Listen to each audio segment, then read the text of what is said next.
हाँ जी, आप सुन रहे हैं KGMU गूंज 89.6 मेगाहर्ट्ज़ की फ्रिक्वेंसी पर। मैं हूं आपके साथ प्रतिमा और लेकर हाजिर हूं हमेशा की तरह हमारा खास program health talk. Health talk में हम हमेशा ही लेकर आते हैं एक खास विषय जिस पर हम करते हैं चर्चा हमारे डॉक्टर्स के साथ। आज भी हमारे साथ हमारे KGMU के एक डॉक्टर हैं और एक खास विषय पर हम बात करेंगे उनसे। आज का हमारा टॉपिक है हीट स्ट्रोक्स। इस टॉपिक पर जानकारी देने के लिए आज हमारे साथ हैं KGMU के इमरजेंसी मेडिसिन डिपार्टमेंट के professor and head doctor Haider Abbas. Hello sir, welcome in our show. Hello Padma. Sir, आज का हमारा टॉपिक है हीट स्ट्रोक्स।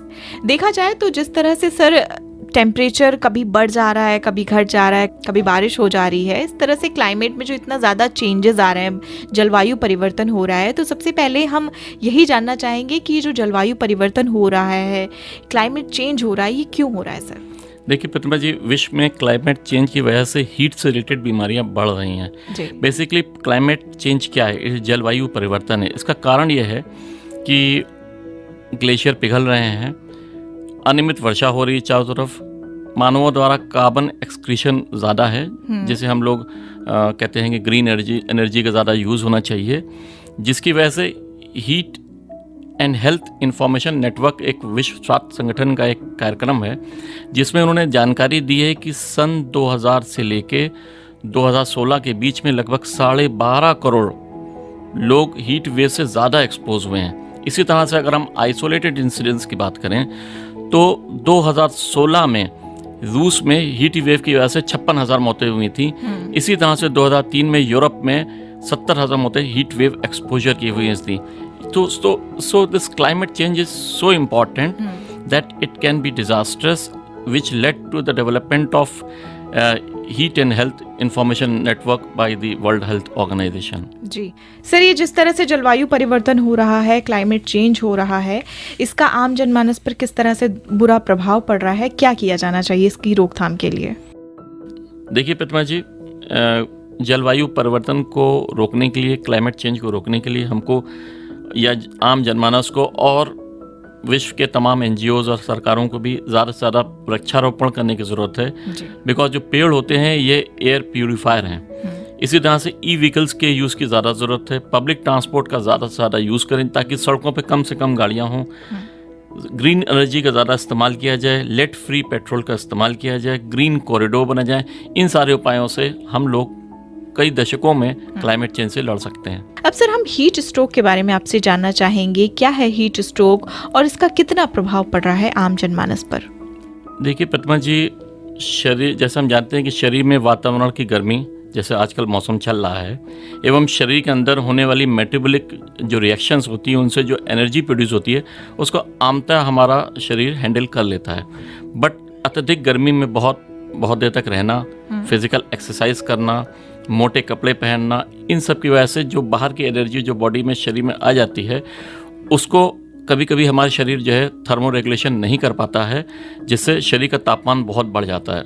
हमारे श्रोताओं में बहुत से छात्र भी हैं जिनकी जानकारी के लिए हम बताना चाहते हैं कि जैसे कि शरीर का तापमान 40 डिग्री सेंटीग्रेड या 105.1 डिग्री फ़ारेनहाइट से ज़्यादा हो जाए, प्लस सम मानसिक विकार पैदा हो जाएं, जैसे कन्फ्यूजन है, एजिटेशन है, सीजर है, कोमा है, बेहोशी आना है, तब हम उसे हीट स्ट्रोक कहते हैं। हीट स्ट्रोक के पहले की भी कुछ अवस्थाएं होती हैं, जैसे हम हीट एक्सहॉशन होता है, एक होता है हीट सिनकपी होता है, हीट क्रैम्प्स होते हैं, और जैसा हम आम जनमानस की भाषा में सुनते हैं कि घमौरियाँ पड़ जाती हैं या प्रिकली हीट कहते हैं, जैसे रेडनेस हो जाती है, कई बार खुजलाहट होने लगती है। जैसे रेडनेस हो जाती है, जिसे हम लोग मलेरिया रूबरा भी कहते हैं। अपने छात्रों के, मेडिकल छात्रों की जानकारी के लिए मेडिकल टर्म है मलेरिया रूबरा, जिसमें ये होता है कि शरीर में, त्वचा में जो पसीने वाली ग्रंथियाँ होती हैं वो किसी तरह से ब्लॉक हो जाती हैं। उनके ब्लॉक होने से शरीर का सोडियम और पोटेशियम बाहर नहीं निकल पाता है, जिससे दाने पड़ जाते हैं और वो कभी कभी इन्फेक्ट भी हो जाते हैं, जिससे सूजन भी आ जाती है हाथ पैरों में। तो ये एक हीट स्ट्रोक एक मेडिकल इमरजेंसी है। अच्छा, तो सर इससे बचाव के क्या उपाय हैं, क्या सावधानियां बरतनी चाहिए हमें? आम जनमानस को बचाव के लिए ये करना है कि ज़्यादा से ज़्यादा सूती कपड़ों का इस्तेमाल करें, पतले कपड़ों का इस्तेमाल करें, धूप में ज़्यादा ना रहें, स्वच्छ पानी पिएं, ज़्यादा से ज़्यादा पानी पिएं। तरबूज है, खीरा है और हमारा नारियल का पानी है, आम का पना है, इनका ज़्यादा से ज़्यादा इस्तेमाल करें और कोशिश करें कि ज़्यादा से ज़्यादा हम लोग घर के अंदर रहें। और काम करना है तो बीच बीच में फ्रीक्वेंट, जैसे अगर काम करना ही है तो उसमें ब्रेक्स ले सकते हैं हम बीच बीच में। जैसे सपोज करिए हम आपको उदाहरण के तौर पर बताते हैं कि एक आदमी अगर धूप में है और एक डाटा के अनुसार अगर वो पेड़ के नीचे छांव में चला जाता है तो लगभग एनवायरनमेंट का टेम्परेचर 5 डिग्री कम हो जाता है, तो उससे उसको काफ़ी राहत मिल सकती है।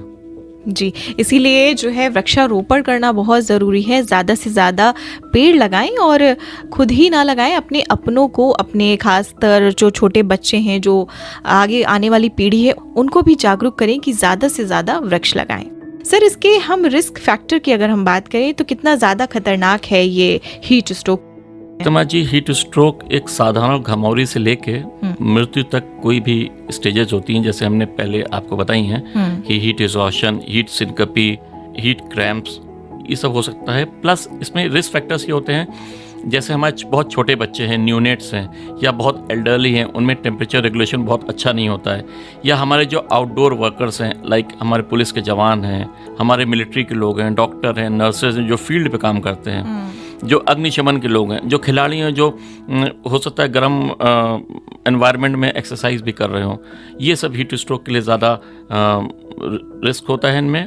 प्लस फीवर है, शुगर है, डायरिया है या ओबेसिटी है, इनमें भी हीट स्ट्रोक का खतरा ज़्यादा होता है। इन तरह के पेशेंट्स में, इस तरह के पेशेंट में हीट स्ट्रोक का खतरा ज़्यादा होता है।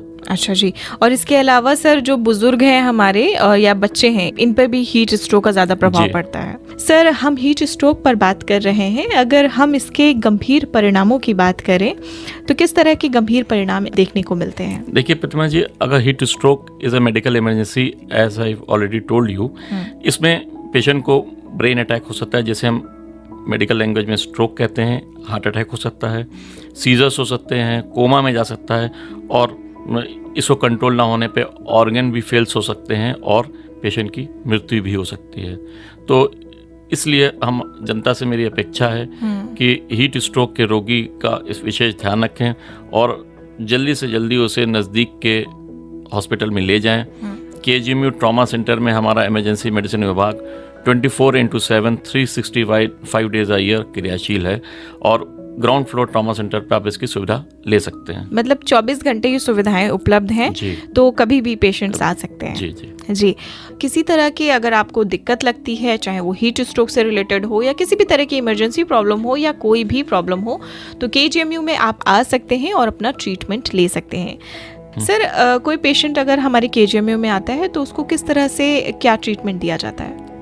देखिए प्रतिमा जी, KGMU में कोई भी हीट स्ट्रोक का पेशेंट आता है तो सबसे पहले हम लोग एक बड़े चिकित्सा संस्थान है, तो हम लोग पहले मरीज की डायग्नोसिस बनाते हैं और साथ में हम लोग एक डिफरेंशियल डायग्नोसिस भी सोचते हैं कि किसी और वजह से तो उसको ऐसी अवस्था नहीं है। तो डायग्नोसिस बनाने के लिए तो हमारा मेन चीज़ होती है टेम्परेचर, प्लस हम लोग कुछ ब्लड टेस्ट करते हैं, जैसे लीवर फंक्शन टेस्ट करते हैं, हम लोग उसके हार्ट के टेस्ट करते हैं, ब्रेन के टेस्ट करते हैं, एक्सरेज करते हैं, जिससे हम पता लगाते हैं कि इसको कोई मल्टी ऑर्गन डिसफंक्शन तो नहीं है। उसके बाद ट्रीटमेंट में हम लोग मरीज़ को जो है एक्सटर्नल कूलिंग करते हैं। External cooling in the sense कि मरीज़ पे कूल स्प्रे का छिड़काव किया जाता है, मरीज़ में आइस पैक्स लगाए जाते हैं, किसी तरह से उसका बॉडी का टेम्परेचर कम हो। प्लस इंटरनल कूलिंग भी की जाती है, जिसमें मरीज को कोल्ड सलाइन, जैसे हम लोग ग्लूकोज की बोतल कहते हैं तो ग्लूकोज ना देके सलाइन दिया जाता है। कोल्ड सलाइन हम उसको जो है IV लाइन से भी देते हैं और कोल्ड सलाइन हम उसको NG ट्यूब से भी देते हैं। साथ में हम सारे ऑर्गन्स पर भी ध्यान रखते हैं और ज़रूरत पड़ने पर मरीज़ को हमारे पास ग्राउंड फ्लोर ट्रॉमा सेंटर पे इमरजेंसी मेडिसिन का अपना ICU है, वहाँ पे उसे भर्ती भी करते हैं और उसका उपचार करते हैं ताकि मरीज़ की जान बचाई जा सके। जी सर, किस तरह से व्यक्ति को अपनी केयर करनी चाहिए, अपनी रोकथाम करनी चाहिए कि वो इस तरह से हीट स्ट्रोक उसको इफ़ेक्ट ना करे? जैसा कि प्रतिमा जी हमने आपको पहले बताया कि ज़्यादा से ज़्यादा कोशिश हो कि रोगी को ठंडी जगह पे ले जाएं, हल्के कपड़े पहनाएं, ठंडे कपड़े से शरीर पोंछें और ORS का घोल पिलाएं। लेकिन ORS का घोल पिलाने में एक चीज़ का ध्यान रखें कि अगर मरीज़ बेहोशी की अवस्था में आ गया है तो उसे ORS का घोल ना दें, उसे सीधे अस्पताल ले जाएं। नज़दीकी अस्पताल ले जाकर विशेषज्ञों से सलाह लें और उसके अनुसार ही उपचार करें। जी, बिल्कुल, बहुत ज़रूरी है कि कुछ बातों का आप ध्यान रखें और इसी तरह के हेल्थ टॉक हम इसीलिए आपके लिए लेकर आते हैं ताकि आप सेहत के प्रति जागरूक हो और कोई भी लापरवाही ना बरतें। किसी भी तरह की कोई आपको दिक्कत लगती है, परेशानी लगती है तो खुद से ट्रीटमेंट ना लें और KGMU या आपके नियर में जो भी कोई हॉस्पिटल है, ज़िला अस्पताल है या डॉक्टर्स हैं, उनसे कंसल्ट करें।